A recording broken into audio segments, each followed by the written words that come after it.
Pregnant nurse बहू। सुषमा की बहू विनीता एक हॉस्पिटल में नर्स थी, लेकिन उसे डॉक्टर से भी ज्यादा नॉलेज थी। हॉस्पिटल में सब विनीता की तारीफ किया करते थे। सुषमा का बेटा यानी कि अंकित अपनी बीवी विनीता से बहुत प्यार करता था और उसे अपनी पत्नी की काबिलियत पर बहुत भरोसा था। धीरे धीरे वक्त गुजरता गया और शादी के 8 महीने बाद विनीता प्रेग्नेंट हो गई। मैं बहुत खुश हूँ। मेरा इकलौता बेटा है और अब इसका बच्चा इस दुनिया में आएगा। मैं दादी बन जाऊंगी। दादी मैं बता नहीं सकती मुझे कितना अच्छा लग रहा है। आपको खुश देखकर मैं भी बहुत खुश हूँ माँ।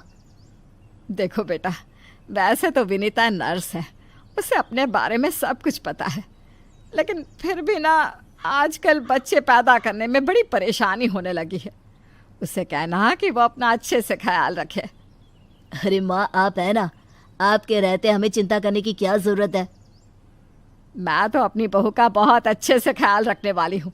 उसे अच्छे से खिलाऊंगी पिलाऊंगी, तभी तो मेरा पोता या पोती एकदम हेल्दी पैदा होगा। कुछ दिनों के बाद सुबह के वक्त। अरे विनीता बहू, ये तुम क्या कर रही हो? कुछ भी तो नहीं मम्मी, अपना हेल्थ चेकअप कर रही हूँ। और क्या? लेकिन ये ब्लड प्रेशर की मशीन और ये तुम्हारे हाथ में इंजेक्शन कैसा है? अरे मम्मी जी, मैं अपना ब्लड प्रेशर चेक करके देख रही थी। प्रेग्नेंट होना और ऐसी हालत में ब्लड प्रेशर चेक करना बहुत ज़रूरी होता है। लेकिन बेटा, इन सब कामों के लिए तुम्हें डॉक्टर के पास जाना चाहिए। अपना चेकअप खुद करने की क्या ज़रूरत है? और ये इंजेक्शन किस लिए लाई हो? मम्मी जी, इससे मैं अपना ब्लड सैंपल लूँगी और हॉस्पिटल में जाकर अपना ब्लड चेक करवा लूँगी। अरे ऐसा भी कोई करता है भला? अपने खुद के हाथ से खुद का ब्लड सैंपल भी कोई निकालता है क्या? मम्मी जी, ये मेरा रोज़ का काम है, इसमें क्या है? मैं जब खुद से ये सब कर सकती हूँ तो किसी और से क्यों करवाऊँ? अच्छा ठीक है, जैसा तुम्हें सही लगे। कुछ दिनों के बाद सुषमा अपनी बहू को फिर से इंजेक्शन लगाते हुए देखती है और अंकित भी उस वक्त वहीं पर था। अरे विनीता, ये तुम क्या कर रही हो? तुम प्रेग्नेंट हो, इस तरह खुद को इंजेक्शन लगाने की क्या ज़रूरत है? अब तू ही समझा बेटा। पिछली बार भी अपना ब्लड सैंपल खुद ही कलेक्ट कर रही थी, तब भी मैंने इसे समझाने की कोशिश की थी, लेकिन ये तो मेरी बात सुनती ही नहीं। अरे मम्मी जी, मैंने पहले भी कहा था ना, बड़े हॉस्पिटल में नर्स हूँ मैं, और क्या करना है क्या नहीं मुझे अच्छी तरह पता है। हाँ, लेकिन तुम खुद को इंजेक्शन क्यों लगा रही हो? अरे इंजेक्शन नहीं है, प्रेगनेंसी में कुछ वैक्सीन लगवाने होते हैं, बस वही लगा रही हूँ, और क्या। और फिर एक दिन रात को अचानक विनीता की तबीयत खराब हो जाती है। क्या हुआ विनीता? तुम ठीक तो हो? तुम तो खुद अपना इतना ख्याल रखती हो, तुम्हारी तबीयत कैसे बिगड़ गई? पता नहीं अंकित, ऐसा लग रहा है कि वीकनेस हो रही है, बहुत कमज़ोर सा महसूस कर रही हूँ पिछले कुछ दिनों से। तुमने तो अपना ब्लड सैंपल दिया था ना हॉस्पिटल में, उसकी रिपोर्ट आई या नहीं? कल सुबह ही आ जाएगी, तब सब कुछ पता चल जाएगा। अगले दिन सुबह के वक्त। विनीता, तुम्हारी ब्लड रिपोर्ट तो आ चुकी है। तुम्हारी बॉडी में तो आयरन की बहुत कमी है, देखो तो ज़रा। अरे हाँ, इसके हिसाब से तो मुझे ब्लड चढ़ाना चाहिए, वरना डिलीवरी के वक्त बच्चे को प्रॉब्लम हो सकती है। मैं एक काम करती हूँ, ब्लड चढ़वा लेती हूँ। ऐसा कैसे ब्लड चढ़वा लेती हूँ? पहले डॉक्टर से जाकर पता करो और हॉस्पिटल में जाकर ब्लड चढ़वाओ। ये सब काम बिना किसी डॉक्टर की सलाह के नहीं करने चाहिए। मम्मी जी, आप फिर से शुरू हो गई ना। क्या करना है क्या नहीं मैं अच्छे से जानती हूँ, मैं खुद कर लूँगी। और विनीता हॉस्पिटल से ब्लड की बोतल का इंतज़ाम करती है और खुद अपने ही हाथों से खुद को घर में रहकर ब्लड चढ़ा लेती है। अगले दिन। विनीता, अब तुम्हारी तबीयत कैसी है? देखो, मुझे पता था ब्लड चढ़ते ही मेरी सारी वीकनेस दूर हो जाएगी। मुझे बहुत अच्छा लग रहा है, एकदम ठीक हूँ मैं। कुछ दिनों के बाद विनीता की प्रेगनेंसी का 8वां महीना शुरू हो चुका था और एक दिन सुबह के वक्त विनीता अच्छे से तैयार होकर अपने कमरे से बाहर आती है। क्या हुआ विनीता, सुबह सुबह कहाँ जा रही हो? बहुत दिन हो गए हॉस्पिटल नहीं गई, सोच रही हूँ आज ड्यूटी पर चली जाती हूँ। डॉक्टर का भी फ़ोन आया था अभी। लेकिन बेटा, अब तुम्हारा 8वां महीना चल रहा है, ऐसी हालत में तुम्हें घर में आराम करना चाहिए और डिलीवरी करवाने तो बिल्कुल भी नहीं जाना चाहिए। लेकिन क्यों मम्मी जी, डिलीवरी करवाने में क्या प्रॉब्लम है? ये तो मेरा जॉब है। और हॉस्पिटल में दिन रात यही तो करवाती थी। आपने कहा कुछ दिन काम पर मत जाओ, इसलिए नहीं गई। हाँ मम्मी, वैसे विनीता ठीक ही तो कह रही है, उसका रोज़ का काम है ना ये। तुम आजकल के बच्चे ना कुछ नहीं समझते।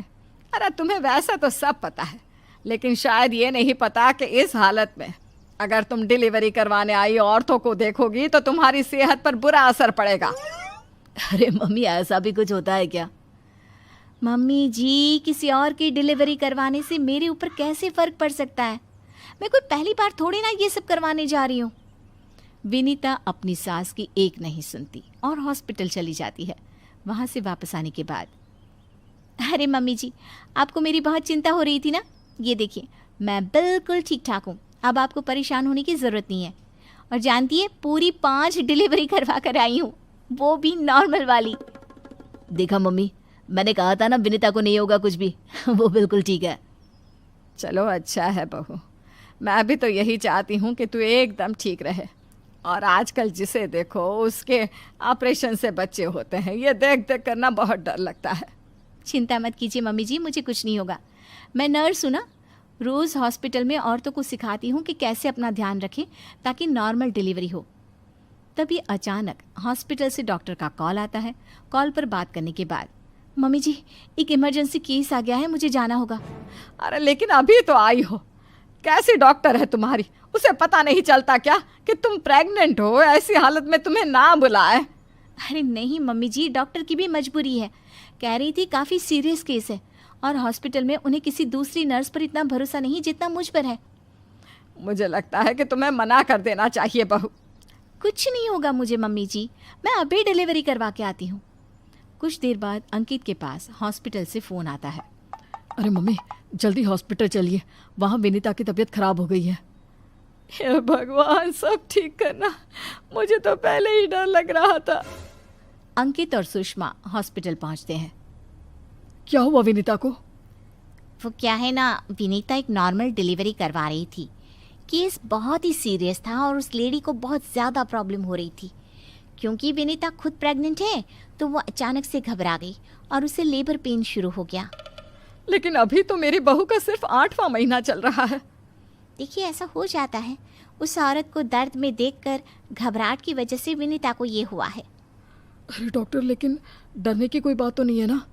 नहीं नहीं, ऐसा कुछ नहीं, हमने उसे एडमिट कर लिया है। तभी सब देखते हैं कि विनीता अपने हाथ में एक छोटे से बच्चे को लिए बाहर आती है। अरे विनीता, तुम्हारी तो तबीयत ठीक नहीं थी, तुम्हें दर्द हो रहा था, तुम बाहर क्यों आ गई? अरे दर्द हो रहा था तो क्या हुआ, मैंने वो दवाई ले ली जिससे जल्दी आने वाले लेबर पेन रुक जाते हैं। और वैसे भी डॉक्टर, उस औरत को मेरी ज़रूरत थी, उसकी देखभाल के लिए मुझे ठीक होना ही था। ये देखिए, उसका बच्चा एकदम सही सलामत है। अरे वाह मेरी बहू, तूने तो अपने तबीयत की परवाह ना करके किसी और की जान बचाई। मुझे तुम पर गर्व है विनीता। ऐसे ही थोड़ी ना वो हॉस्पिटल की सबसे अच्छी नर्स बनी है। मैंने कहा था ना मम्मी जी, मैं नर्स हूँ, मुझे अपने से पहले दूसरों की तकलीफ दिखाई देती है और मैं पहले अपने मरीजों की जान बचाती हूँ, फिर खुद की।